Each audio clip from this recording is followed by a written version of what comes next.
No entanto, dominando tua força, julgas com clemência e nos governa com grande consideração. Pois quando quiseres, está ao teu alcance fazer uso do teu poder. Assim procedendo, ensinastes o teu povo que o justo deve ser humano, e a teus filhos destes a confortadora esperança que concedes o perdão aos pecadores. Queridos irmãos e irmãs, nos achegamos mais uma vez na casa de Deus para a celebração dominical da nossa vida de fé, 16º domingo do tempo comum, nossa caminhada de Páscoa, mas também caminhada no seguimento de Jesus, na formação do nosso discipulado. E, sobretudo, esses dias, o Senhor tem concedido a nós as parábolas para compreender o reino e a sua presença no mundo.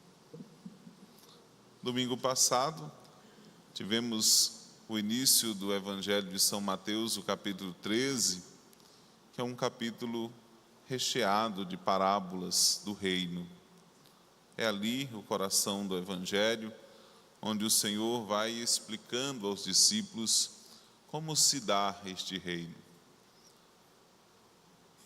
Hoje, o coração da liturgia da palavra é a parábola do joio e do trigo, que também é uma semente semeada no mundo. E por mais que se pareça com o Evangelho do domingo passado, são parábolas completamente diferentes, tanto na sua constituição, como também na sua explicação. Aqui, nesta parábola do joio e do trigo, Jesus quer responder a grande pergunta da humanidade: Senhor, não semeaste boa semente no teu campo? De onde veio o joio? Essa pergunta cada um de nós o faz quando se pergunta: Senhor, não fizeste tudo bem e tudo bom quando nos criaste? De onde vem o mal? A pergunta que a humanidade se faz sempre diante das contrariedades da vida, dos sofrimentos, da morte, e de todas as vezes que a nossa vida se vê ameaçada por uma força que nós não podemos colocar nas mãos de Deus, porque Deus não cria nada de mal, e não podemos também dar uma resposta somente por nossas ações, porque Deus nos fez também para o bem. E esta resposta vem justamente na compreensão desta parábola, quando os discípulos, chegando em casa, pedem que Jesus explique detalhadamente para eles o que de fato significa este joio, esta presença de uma mau semente no meio de um campo bem semeado. E Jesus aponta a presença do inimigo, a semente má que o diabo lançou no campo de Deus para que confundisse ali, dentro da dinâmica do reino, aqueles que nasceram para ser uma boa semente. É interessante a gente perceber, primeiramente, porque dentro dessa dinâmica do mundo, não existirá, depois do pecado lançado entre nós, um tempo onde nós o vivamos livre desta praga, deste joio, desta mau semente. Muitas vezes a humanidade quis tentar, através de uma utopia, de um sonho assim distante, tentar fazer a eliminação do mal. Ideologias criadas, ações de tirar, de isolar os povos, de fazer uma limpeza muitas vezes cultural, social, ética, que levou isso a mortes muito maiores, e nós não temos isso longe de nós. Às vezes, no cotidiano da vida, nós vemos pessoas com este ímpeto de justiça e de limpeza, no sentido de tentar exterminar o mal. Mas o Senhor dá a indicativa de como deve ser vivamente enfrentado a questão do mal.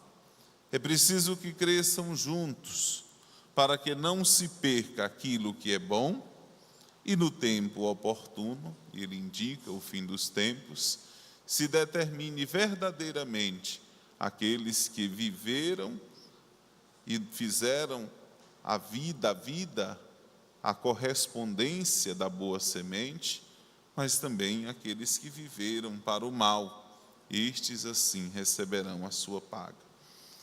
Embora tenhamos esta condição de ter que conviver com a presença do mal, em si esta convivência gera em nós algumas realidades que são importantes para quem de fato quer viver e prosperar na vontade de Deus.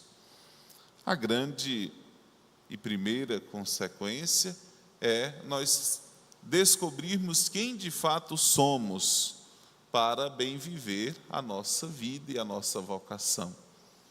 Se de fato temos consciência de que somos esta boa semente e a cultivamos em nós pela vivência do bem, pela prática da justiça, pela comunhão que nós estabelecemos com o reino de Deus, a nossa vida prosperará para o bem. E isso ninguém pode nos tirar. Ninguém nos tira a nossa paz quando nós sabemos verdadeiramente quem somos, para que viemos e quando, de fato, será o tempo de nossa justa colheita.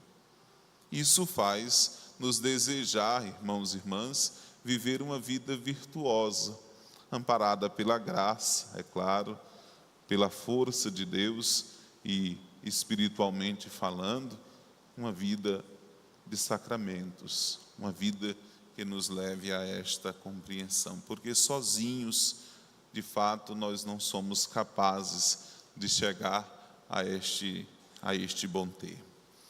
A segunda grande consequência é adquirirmos a paciência também para com as contrariedades da vida, uma virtude importante para quem de fato precisa conviver com o mal, com o sofrimento, com a dor e com a morte. Com essa presença do mal que Jesus revela que permanecerá conosco, a paciência estabelecida e bem vivida nesta dinâmica de confronto com o mal, nos fará homens e mulheres mais fortes, coerentes e conscientes de que não se enfrenta o mal. Deixa que ele chegue ao tempo da sua paga. Ele será queimado, será tirado.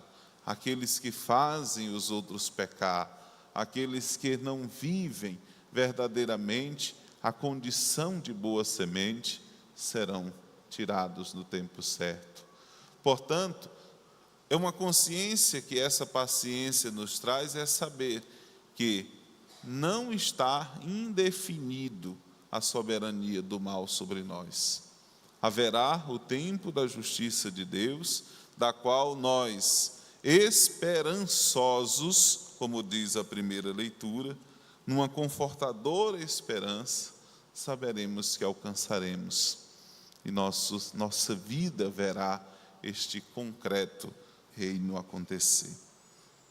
A terceira é justamente uma dimensão importante que nós não podemos esquecer. Jesus diz: olha, pode ser que nós arrancando o joio, arranquemos também o trigo.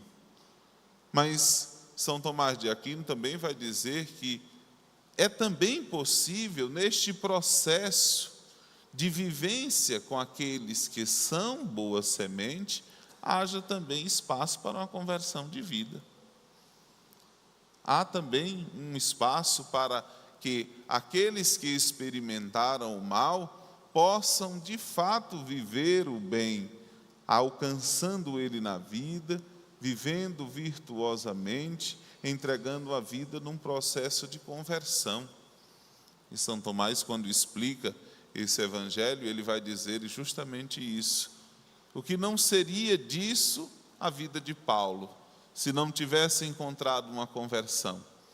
Alguém que, num primeiro momento, poderia ser uma semente de destruição e morte, depois, amparado pela grande força de Deus, é feito apóstolo, doutor das nações, grande evangelizador, exemplo entre as comunidades dos fiéis. E nós conhecemos muitas vidas transformadas, que às vezes levaram anos e anos para serem forjados na paciência, nas duras provas da vida, mas alcançaram, seja pela predisposição divina, que perdoa a todos, seja amparado pela graça de Deus, como São Paulo diz aos Romanos na segunda leitura, onde o Espírito intercede ao nosso favor, seja também por esta conversão que Deus deseja que se chegue a todos pela presença do reino.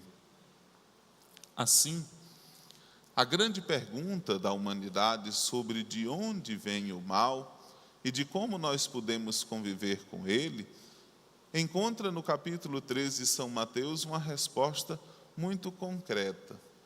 O mal não vem de Deus, o mal ele é finito e no tempo da justiça ele será exterminado. Como enfrentar e viver?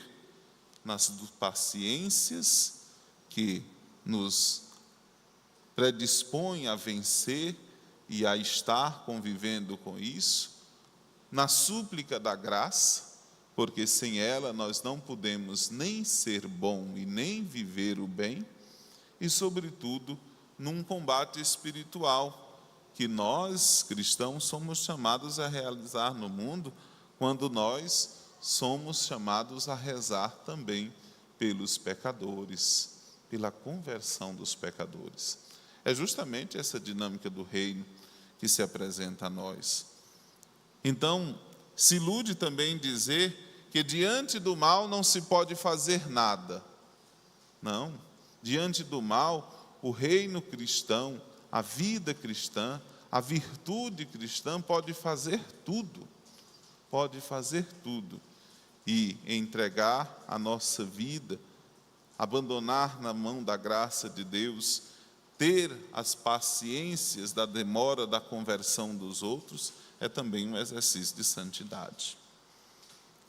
É importante, meus irmãos e irmãs, para que, reconhecendo essa ação de Deus no nosso meio, nós também tenhamos a consciência de que aquilo que é bom pertence a Deus, aquilo que é mal tem o seu fim, e aquilo que nos espera é a bendita comunhão com Deus no reino eterno.